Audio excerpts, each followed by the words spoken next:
Welcome to the InitiativeOne podcast. We are delighted that you have joined our audience and that you are with us today as one of the folks who just loves to learn, wants to maximize your impact, and wants to transform your life. I am absolutely excited about our guest today. She is coming from Mexico City.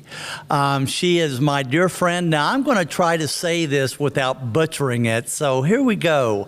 I want to introduce to you my friend and colleague, Ale Marroquín. Did I say that okay?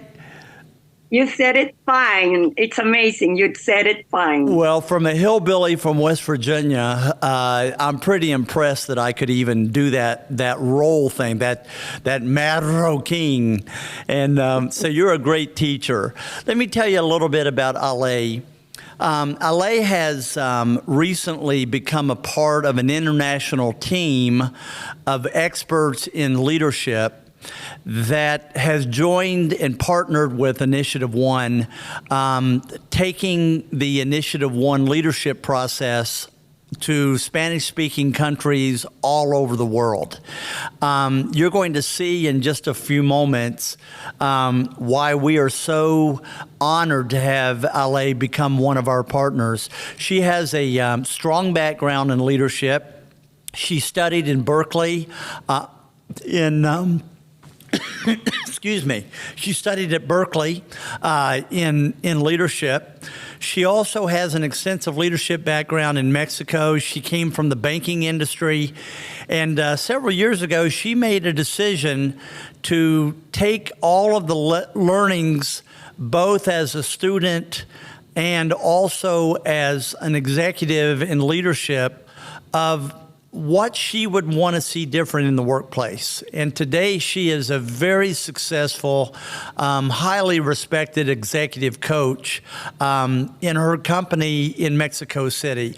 Ale, I want to say thank you, and it is an honor to have you join us. No, the honor is mine, Fred. I am so excited to be here with you and very excited to have this conversation. Thank you very much for inviting me. Well, you are welcome. So let's just jump right in and start talking.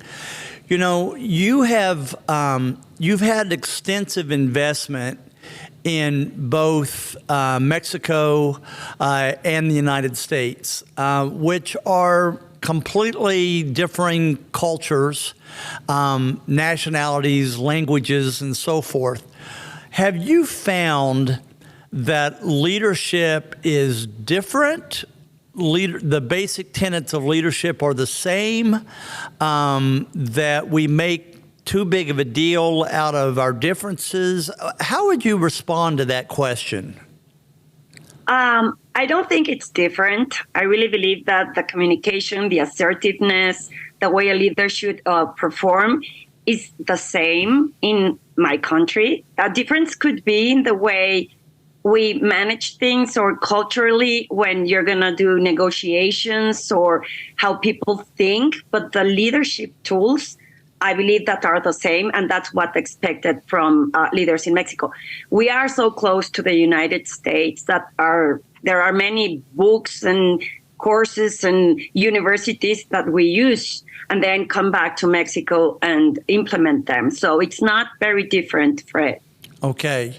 So Ale, when you think of leadership today as one of the things that I'm so interested in is you've been able to develop a very strong, diverse client background. I mean, some of the clients that you've shared with us are pretty prolific.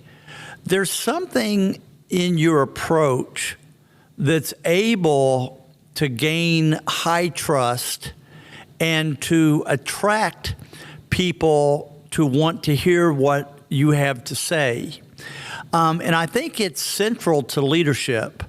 What have you found are the keys in gaining trust and having people, attracting people to you who want to learn from you and want your services.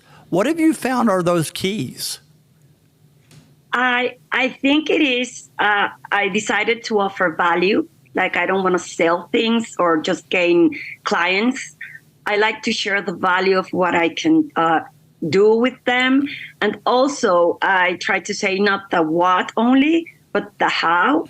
And it makes a difference in people trusting, because many people can't tell you how. You can read a book. I mean, the what. You can read a book and see the what. But when I share my experiences, my other clients' experiences, I come from the executive background. I come from finance. So I've been there and I understand what's leading with a boss or leading with teams. So people like that about me, and that I really go there to share the possibility of a transformation for those leaders. So I guess that's how, and I believe in myself.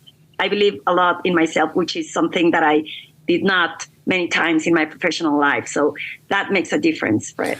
Well, you know, I was speaking yesterday to a group, and they asked me, what are the keys in growing, some of the keys in growing a business? And one of the things that I said to them was, you better believe in yourself and be willing to bet on yourself as the best bet. What was the moment that you decided to step out of the safety of being a part of an executive team and step out and start your own organization? Was that scary? Yes, it was, because I was there for 18 years and I have been successful.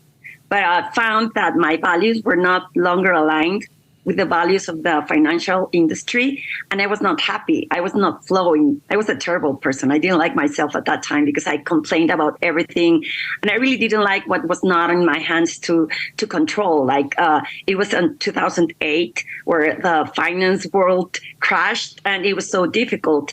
And I realized that it was I was the one 100% responsible to make things happen.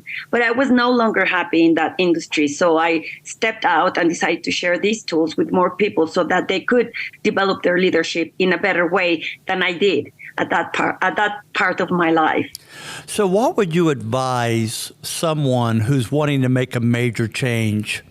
That maybe they're not happy, but one of my favorite sayings is many of us would rather live with the devil than we know than the angel that we've never met. Well, you didn't want to live with that devil anymore, and you wanted the angel of a new experience.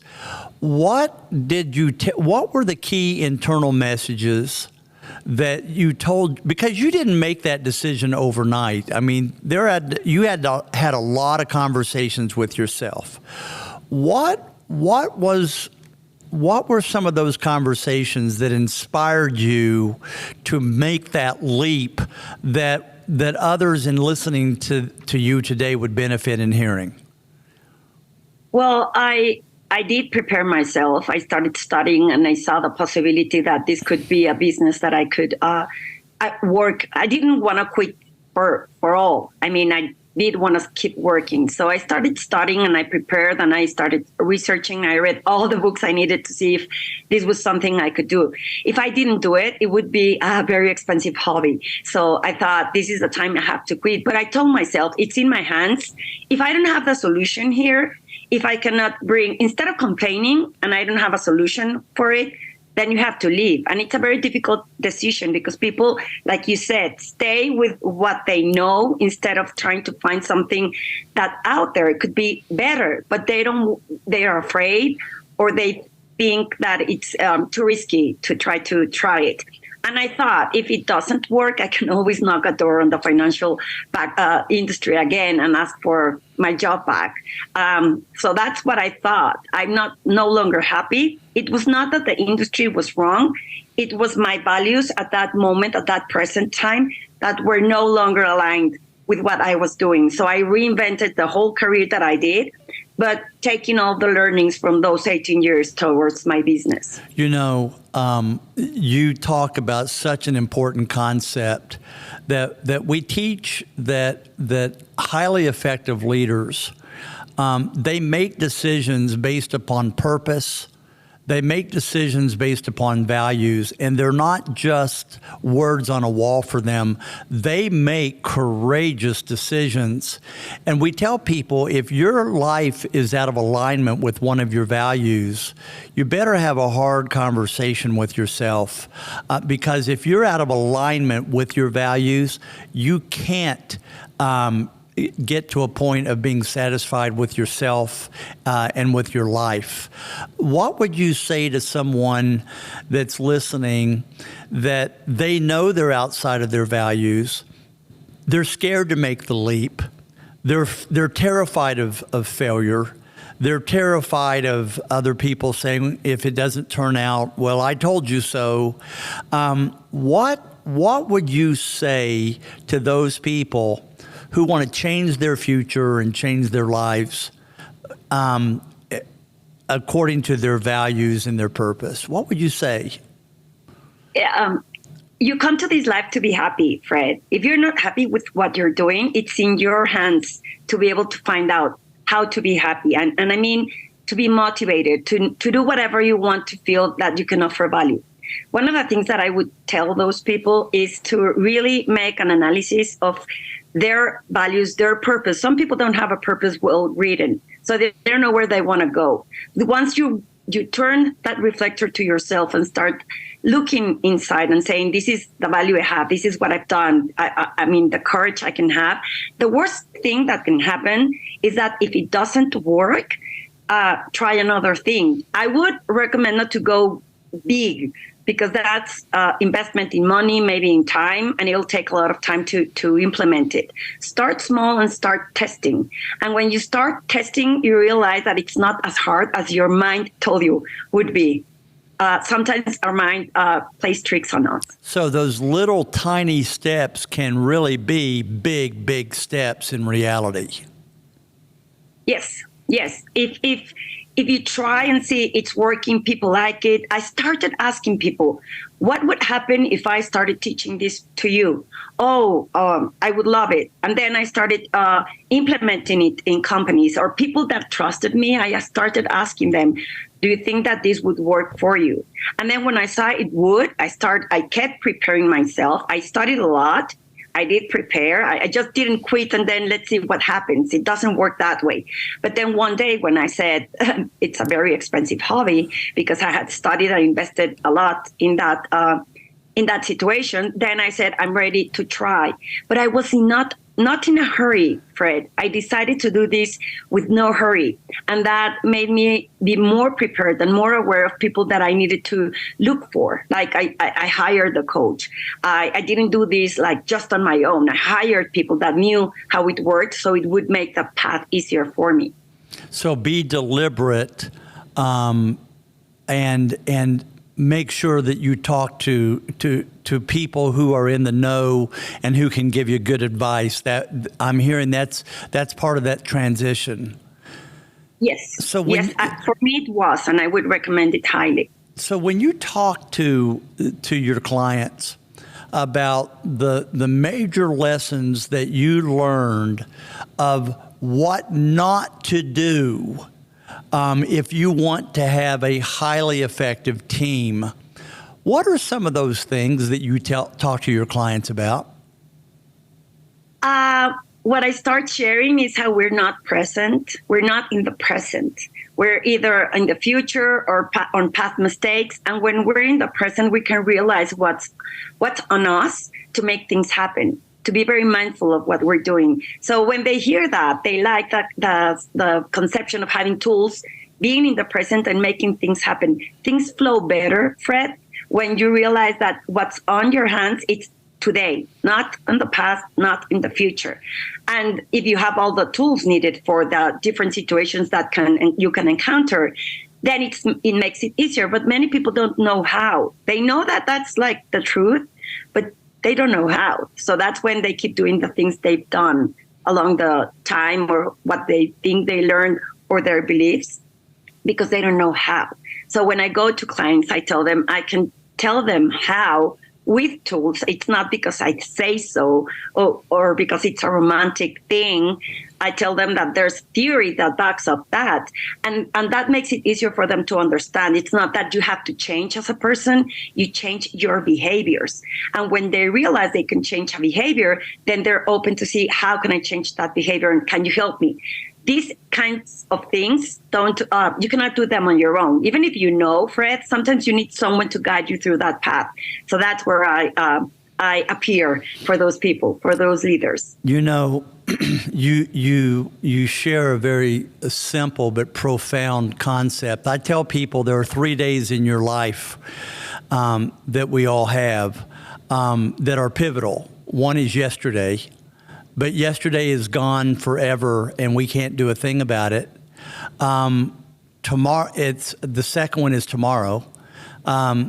We don't know how tomorrow is going to arrive, but we definitely know it's going to arrive in its own time, and we have no control over how it arrives.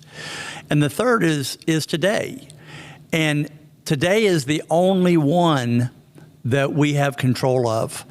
And to be able to put your full emphasis upon today, it seems to me that it can shrink your world, and your world doesn't become as overwhelming when you're focusing just on the steps that you make today. What would you say to that?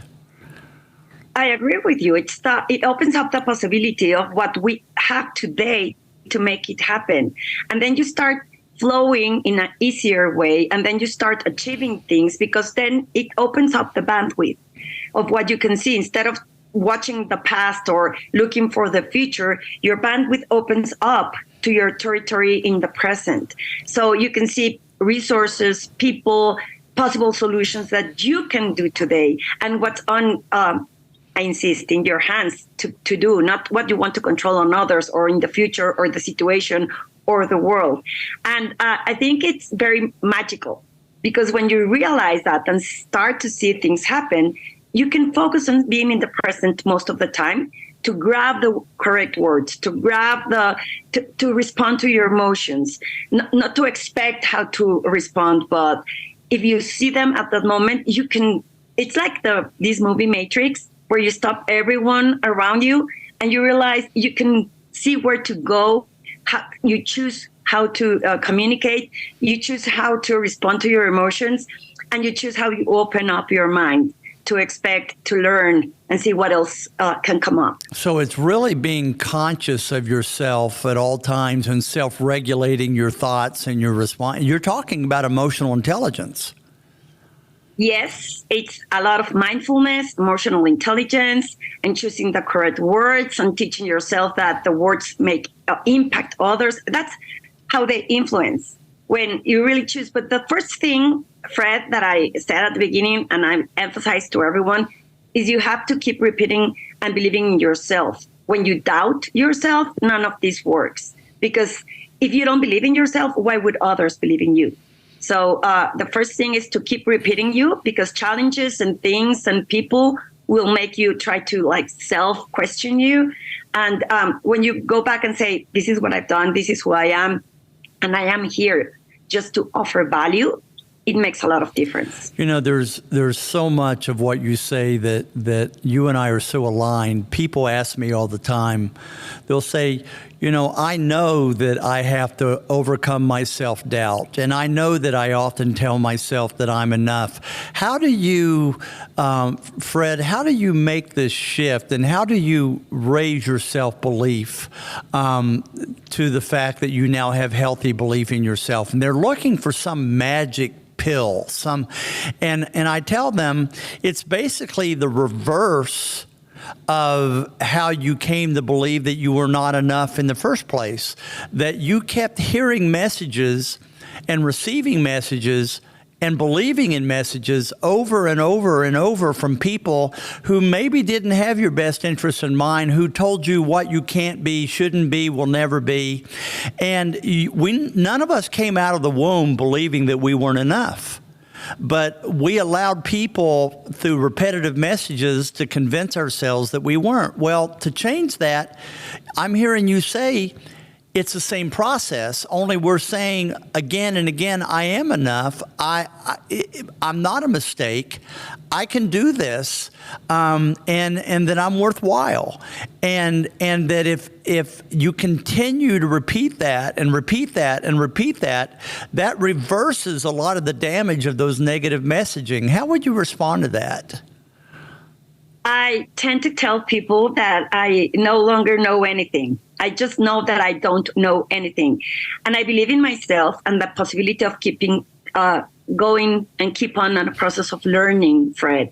So from what you mentioned is I grab to what I am, I grab to what I have the possibility to do, but I'm always open up to learning. Because if I grab to past things, education, behaviors, that might not work in the present. And if I open up my mind and surprise myself with what I can learn, it with my trajectory or my experience or what I've learned, it makes a different transformation for that person. So I always tell people, just tell your mind. And I think, Fred, that we are experts. We should all write scripts for movies where there's this hero and this bad guy, and I'm the victim all the time because my mind tells me all these stories and all these dialogues that I want to believe. So I tell them, stop listening to what you want to tell yourself and start opening up to the possibility to see that you can learn something different,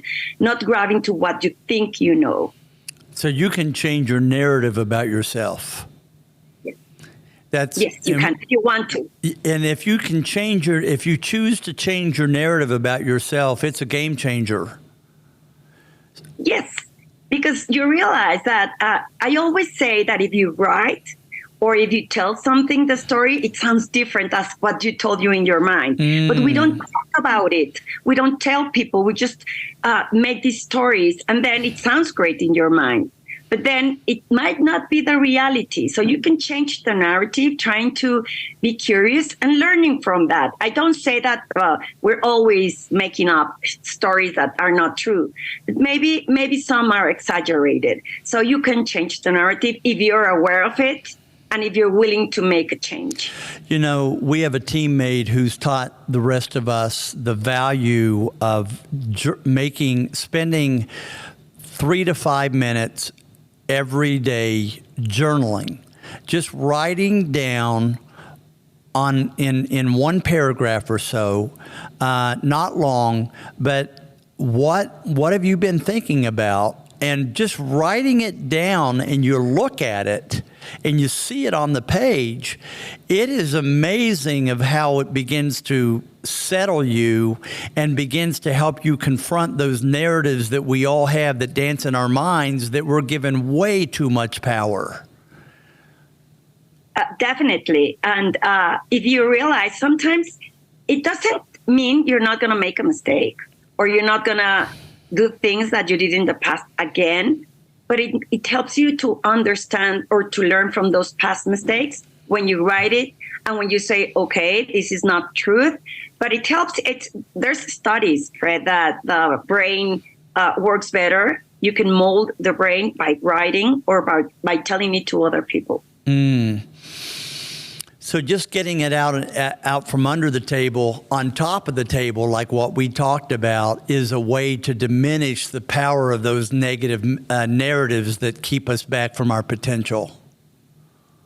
Yeah, you have to tell other people because then you realize that there's another story you didn't know. So when you put it on the table and you feel safe, sometimes people don't feel safe telling people what they're thinking because they feel exposed. They don't want to be vulnerable. There's a lot of leaders here in Mexico that they don't want to let other people know that they're not perfect. So they try to hide what they're thinking, what they're feeling, if they're questioning things. And I believe that's something very powerful that people should do. They should start telling people, I don't know anything. I don't have to know anything. Yes. But I'm willing to be open to learn from you and from others. And it's okay not to know. You know, those things that we write down as narratives, they can be powerful. I recently I was doing journaling, And all of a sudden, I envision myself walking into a room of leading people who don't know me, and that can be pretty intimidating. And I wrote this comment down. It's a new narrative, and it was, I trust myself in those moments. And I found myself going in, anytime I go into a new speaking situation, a new group of people who may be skeptical about what we're doing and can we make a difference, and are they going to ask me tough questions and surprise me and ambush me, and I tell myself, I trust myself. And that just quiets me and allows me to say, hey, no matter what's coming, I can handle it. And it creates ease, which frees my mind to be much more creative instead of spending that mindset anticipating things. And I'm hearing that's what you're saying. Yes, let me share an experience. I was once hired to talk to these risk managers, and they were the top companies in Mexico. And they told me, you have to do a great job because these people are like very picky, and they're like the top risk managers in the most important companies in Mexico. So I go there and I started speaking, realizing I was giving them my power. I was not believing in myself. So when at the middle of the speaking engagement, I realized this person is a human like I am. And this person is a father like I'm a mother. And this person is a human being just like me. Why would I be afraid of speaking to these people just because I think they have this power in their industry? And it made that difference from the first half of my speaking engagement to the second half, when I realized I shouldn't be afraid of these people, but we give others our power. Isn't that is so powerful to just know that don't let anybody intimidate you, because we all are fearful. We all are afraid of being judged. We are all at times that little kid who's scared to death. And when you can remind ourselves that we all wear those same shoes, other people quit having power over us. Mm-hmm. That's correct. And we always give power to people, to our bosses, to the most important client, and we stop being ourselves. And when you believe in yourself and you say, this is the limit of my time, of my space, and I'm not saying I'm ignoring you, I'm just saying I'm not giving you my power. And at that moment, things change, things happen, and people respect you for that. You bet. Because when you give them their power, they don't respect you. They use you. That's the difference.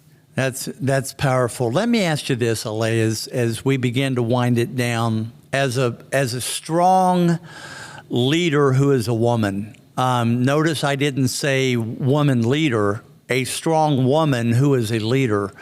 There are women who want to be strong leaders that are watching this. They've been told, quote, to stay in your place. They've been told not to be assertive because that's inappropriate. All kinds of messages.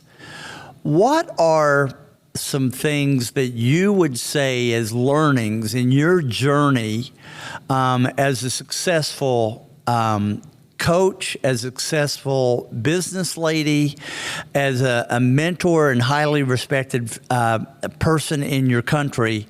What would you say, whether they're in the United States or Mexico or anywhere, what would you say to a woman who is scared but wanting to step out to become that effective leader? Thank you, Fred, because it's very hard. But I think I tell women just to set an objective or a purpose. If you don't have a purpose where you want to go, it's very hard. And then start listening to yourself, not to the voices outside saying you're not good enough or you're not able or you shouldn't speak up. And when you speak up, have the courage to speak up and to know that maybe you're going to get it wrong the first time, but it's not personal. It's not that you're a bad person. It's not existential. You experienced a moment that you didn't ask the correct question, learn from it and say, okay, you're right. Let me rephrase that. But what we do is we corner down and we say, like, I'm not going to speak again, and they ridiculize me. And we stop thinking of what did I do or how did I contribute to make them think that my question was not correct. And if it was the correct way, like stand by it and say, like, if you don't agree, it's okay. I understand. I respect that. This is how I think. And when you embrace that, it makes the whole difference, Fred. I'm hearing you say, use your voice, that I have something to say. And while I'm not going to be the center of the room to dominate, I will speak my mind instead of allowing other people to silence me, and to give them my power. I'm sorry, Fred. One other thing, stop saying things you think are going to make people happy. Because we tend to say, let me see what he would like me to say. And when you do that, you lose your authenticity and you lose your power too. So stop saying, what others might think of you. Just say, this is what I'm saying. And if it's wrong, it's wrong. It's okay. That's awesome. So use your voice, be yourself. That's awesome. You know, as we wind this down, Ali, I've had the privilege of knowing you now for just under a year or so, and we've become good friends.